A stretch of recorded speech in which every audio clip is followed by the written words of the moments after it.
Halo semuanya, Assalamualaikum warahmatullahi wabarakatuh. Pada kesempatan kali ini, saya akan membahas khilafah jualan ide atau jualan agama. Sebagaimana kita ketahui, khalifah adalah sebuah gerakan keagamaan yang dipahami sebagai konsep tentang kenegaraan berdasarkan syariat Islam dan pemimpinnya disebut khalifah. Konsep tersebut menggadaikan seluruh dunia Islam disatukan dalam satu sistem kekhalifahan atau pemerintahan yang tunggal. Sistem khalifah mengklaim bukan sistem demokrasi, melainkan menerapkan sistem ahlul halli wal aqdi atau orang-orang mempunyai kewenangan untuk melonggarkan atau mengikat atau mengurai. Hal ini merujuk pada perkataan Sayyidina Abu Bakar sebagai khalifah pertama di dunia Islam. Ketika sudah dilantik menjadi khalifah atau pemimpin umat Islam, dia mengatakan, saya itu khalifatur Rasul. Saya itu adalah penggantinya Rasul. Penggantinya Rasul sebagai pemimpin umat Islam, bukan sebagai nabi dan rasul, tapi hanya memimpin umat Islam dan wilayah Islam di Madinah dan sekitarnya. Juga ada perkataan Ali bin Abi Thalib, kebenaran yang tidak terorganisir akan terkalahkan oleh kebatilan yang terorganisir. Nah, lalu bagaimana khalifah dalam pandangan kaum Islamis ortodok dan pandangan ulama yang moderat nasionalis lah ya. Kaum Islamis yang ortodok yang menganggap periode yakni zaman para Khulafaur Rasyidin, zaman Khulafaur Rasyidin sebagai zaman keemasan. Jadi mereka mengeluarkan ide-ide untuk kembali pada masa itu. Bahkan sistem pemerintahannya. Terlebih lagi mereka merasa kecewa dengan runtuhnya dinasti Ottoman di Turki. Dan menganggap orang yang berseberangan dengan ide-idenya tersebut adalah orang sekuler. Ensiklopedia Islam mendefinisikan sekulerisme sebagai suatu aliran atau sistem doktrin dan praktik yang menolak segala bentuk yang diimani dan digunakan oleh agama atau keyakinan harus terpisah sama sekali dari masalah kenegaraan atau urusan duniawi. Keharusan khalifah tersebut atau pro khalifah tersebut, pertama mereka adalah rindu dan romantisme masa-masa Khulafaur Rasyidin, masa dinasti Umayyah, masa dinasti Abbasiyah, dan sebagainya. Yang kedua, pandangan tersebut muncul sejalan dengan pemikiran-pemikiran seperti Ibnu Khaldun, lalu Abu A'la al-Madudi, dan Hasan al-Banna, dan lain sebagainya. Ibnu Khaldun yang lahir pada 27 Mei 1332 Masehi di Tunisia dan wafat 19 Maret 1404 Masehi di Kairo di Mesir. Kekhalifahan adalah kepemimpinan umum bagi seluruh kaum muslimin di dunia untuk menegakkan hukum-hukum syariat Islam dan memikul dakwah Islam ke seluruh dunia. Menegakkan kekhalifahan adalah kewajiban bagi semua kaum muslimin di seluruh penjuru dunia. Menjalankan kewajiban demikian itu sama dengan menjalankan kewajiban yang diwajibkan oleh Allah atas semua kaum muslimin. Pandangan yang kedua adalah menurut Abu A'la al-Madudi. Beliau lahir 25 September 1903 di Indian British. Waktu itu India sedang dijajah oleh Inggris ya. Dan wafat 22 September 1979 di Amerika Serikat.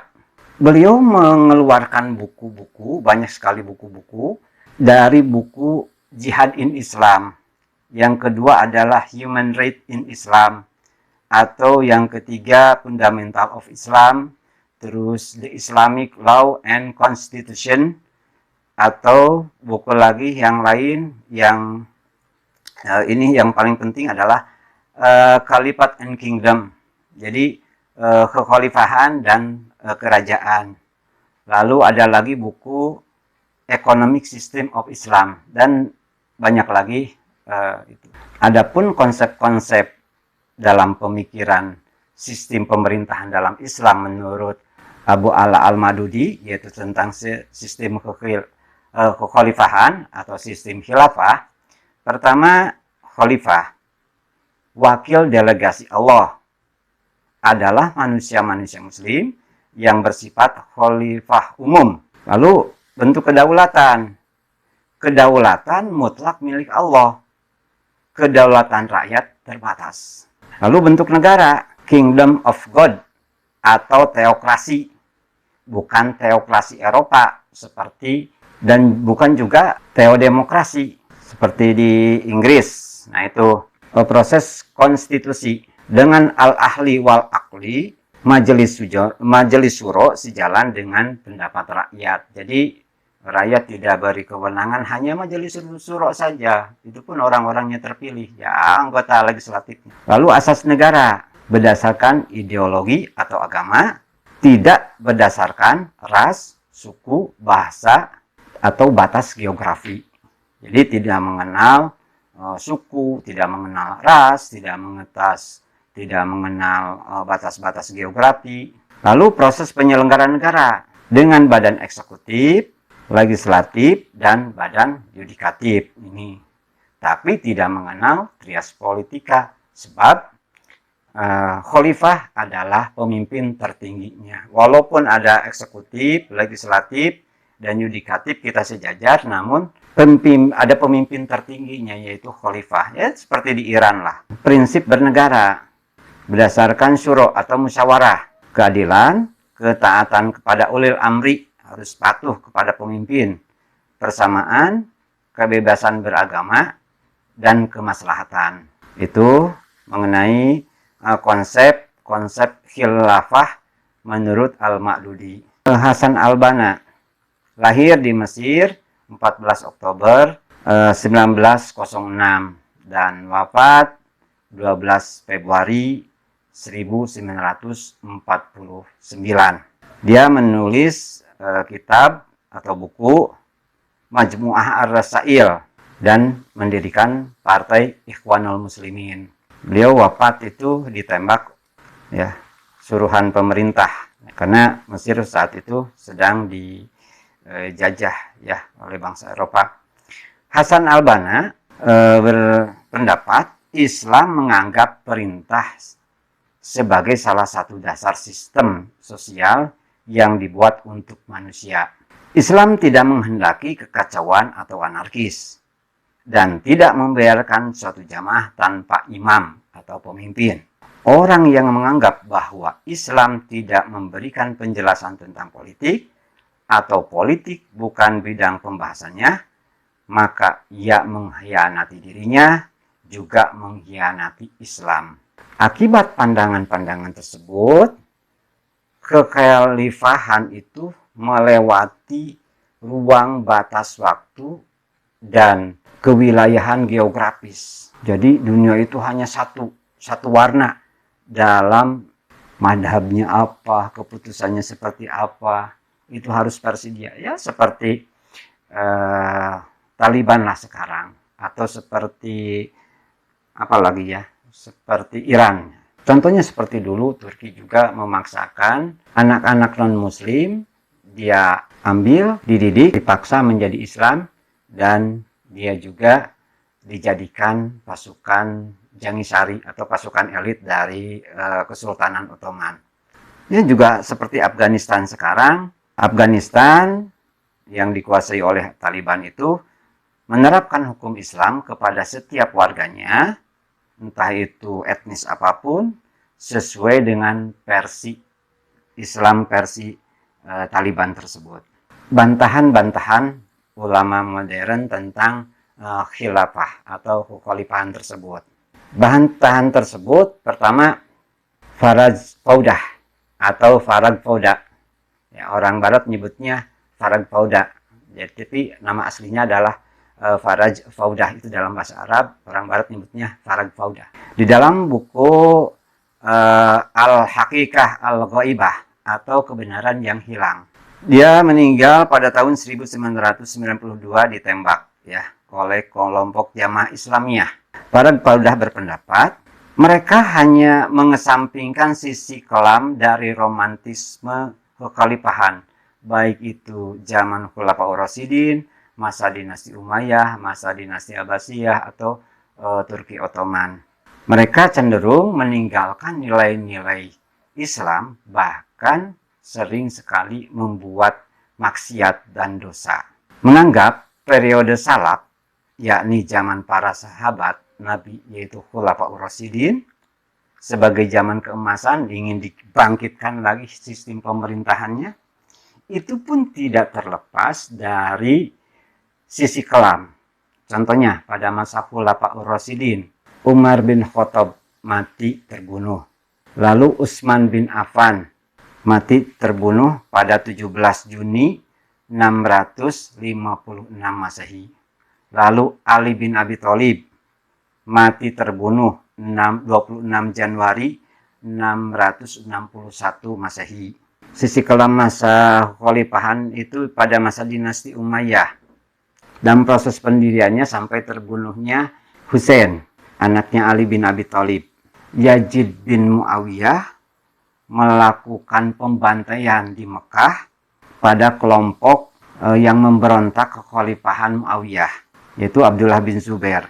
Wafatnya secara mendadak Umar bin Abdul Aziz karena diracun. Marwan bin Hakam mati terbunuh oleh istrinya. Istrinya tersebut adalah atau Ummu Khalid. Ummu Khalid itu adalah janda dari Yazid bin Muawiyah. Karena menghalangi Khalid, adiknya Muawiyah II, untuk menjadi khalifah, juga mencemooh dan menghina Khalid sebagai manusia yang bodoh. Lalu pada masa dinasti Abbasiyah, ketika dikuasainya istana dinasti Umayyah oleh kelompok Abbasiyah, maka anggota keluarga kerajaan dari dinasti Umayyah dikumpulkan di salah satu kastil peninggalan Romawi, dikumpulkan, dijamu dengan makan malam, dijamu makan malam, semuanya dijamu anggota kerajaan itu.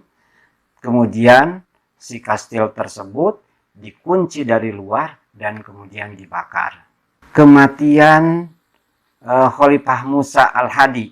Khalifah Musa Al-Hadi itu, dia itu akan menghukum Yahya bin Khalid Al-Barmaki. Nah, malamnya itu Khalifah Musa Al-Hadi itu mati terbunuh dan itu tidak diungkap. Lalu tiba-tiba Harun Ar-Rasyid naik menjadi khalifah. Yang mau dihukum yaitu Yahya bin Khalid Al-Barmaki itu naik menjadi wazir atau perdana menteri. Pada masa Turki Ottoman ini sangat sedih sekali. Pada masa Sulaiman Al-Qanuni, waktu itu putra mahkotanya adalah Pangeran Mustafa. Secara tiba-tiba Pangeran Mustafa dihukum mati oleh ayahnya. Dan kemudian naik Pangeran Salim. Dan kemudian dilantik menjadi Sultan. Tapi sebelum dilantik menjadi Sultan, Pangeran Bayazid, adiknya itu terbunuh. Ini aneh ya. Menurut Profesor Dr. Ato Muzahar, yang mendengungkan bahwa keharusan mendirikan khilafah adalah segalanya dan menomorduakan semua yang lain, seolah hendak mengatakan bahwa soal politik yang puru, itu cabang, tersebut adalah ajaran Islam yang teratas. Padahal sudah jelas bahwa ajaran Islam yang teratas itu adalah tauhid. Jadi jelas bahwa pembalikan struktur doktrinal ini sangat membahayakan pada ajaran Islam, itu menurut Profesor Dr. atau muzahar. Nah, kalau seandainya ini diterapkan di Indonesia, Indonesia itu sangat luas dengan bermacam suku, agama, kepercayaan, serta adat istiadat yang berbeda, mereka akan memisahkan diri. Ini berarti mereka atau gerakan kekhalifahan ini tidak bersyukur karena sudah diberikan negeri yang sangat luas, malah meminta yang lebih kecil. Nanti Aceh, sudah jelas Aceh Islam ya, Sumatera Utara pisah, Bali pisah, terus lagi Papua pisah, Nusa Tenggara Timur pisah karena mayoritas penduduknya bukan Islam. Nah, itu. Jadi mereka kurang bersyukur kata Profesor Dr. atau Muzahar. Jika dilihat memang fikih itu politik itu adalah bagian daripada fikih. Fikih itu ada fikih ibadah, fikih muamalah, fikih jinayat, fikih siasah. Nah, itu cabangnya. Pertanyaan, maukah saudara-saudara mengikuti pendapat-pendapat seperti dengan ISIS, NII, atau HTI, bahkan Khalifatul Muslimin? Karena kita telah dianugerahi negeri yang sangat luas ini. Padahal kita senang loh liburan ke Jogja, ke Bali, ke Bunaken, atau ke Raja Ampat, ke Danau Toba, ke Nias. Ya itu saja dari saya.